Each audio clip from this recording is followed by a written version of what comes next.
अस्सलाम वालेकुम दोस्तों, वेलकम टू माई चैनल।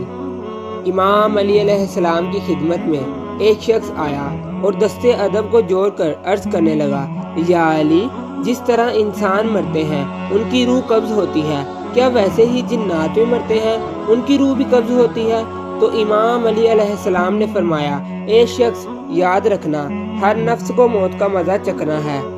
अल्लाह ने इस ज़मीन के लिए 4 फरिश्तों को ये जिम्मेदारी दी है कि वो अल्लाह के हुक्म के मुताबिक रूह कब्ज करे। तो वो शख्स कहने लगा, या अली, वो 4 फरिश्ते कौन से हैं? इमाम अली अलैहिस्सलाम ने फरमाया, पहला फरिश्ता हजरत इजराइल अलैहिस्सलाम है, जिसको अल्लाह ने ये जिम्मेदारी दी कि वो इंसानों की रूह कब्ज करे। दूसरा फरिश्ता शहम इजराइल है, जो हजरत इजराइल के मातहत होते हैं, और अल्लाह ने इनको ये जिम्मेदारी दी कि वो जिन्नात की रूह कब्ज करे। तीसरा फरिश्ता केहस ममराइल अलैहिस्सलाम है। अल्लाह ने इसे ये जिम्मेदारी दी कि ज़मीन पर जितने जानवर, कीड़े मकोड़े या पानी में रहने वाले जानवर जो अपना जिस्म रखती हैं, उनकी रूह ये कब्ज करे। ये भी हजरत इजराइल अलैहिस्सलाम के मातहत है। और चौथा फरिश्ता अदम ममकाइल, अल्लाह ने इसको ये जिम्मेदारी दी कि ये दरख्त, पेड़ पौधों की रूह कब्ज करे। ये भी हजरत इजराइल अलैहिस्सलाम के मातहत हैं। और फरमाया, याद रखना, अल्लाह ने जिन्नात में सिर्फ एक जिन, जिसको अपनी दरबार से निकाल दिया, जिसको दुनिया शैतान के नाम से याद रखती है, उसको ये मोहलत दी कि वो क़यामत तक जवान रहे, जिंदा रहे। तो वो कहने लगा, या अली, शैतान की उम्र कितनी है?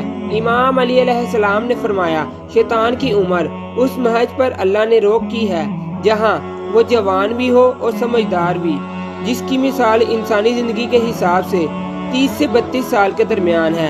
ए शख्स, जिंदगी की सबसे बड़ी हकीकत मौत है। तो वो कहने लगा, या अली, जिन्नात की मौत कैसे होती है, उनकी रूह किस तरह कब्ज होती है?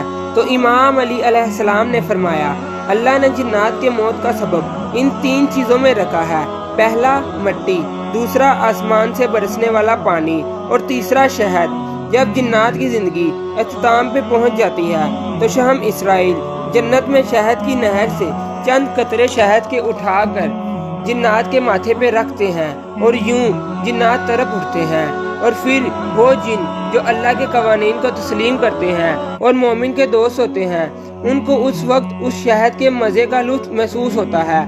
लेकिन जो जिन शैतान के हुक्म को तस्लीम करते रहते हैं और शैतान के साथ मिलकर इंसानों को गुमराह करते हैं, उस वक्त वो चीखने लगते हैं और कहने लगते हैं कि हमने अपने आप पे जुल्म किया, हमने शैतान की बात मानकर अपने साथ बहुत बुरा किया। उस वक्त वो शैतान दूर से हंसता रहता है और यूं जिन्नात की रूह कब्ज कर ली जाती।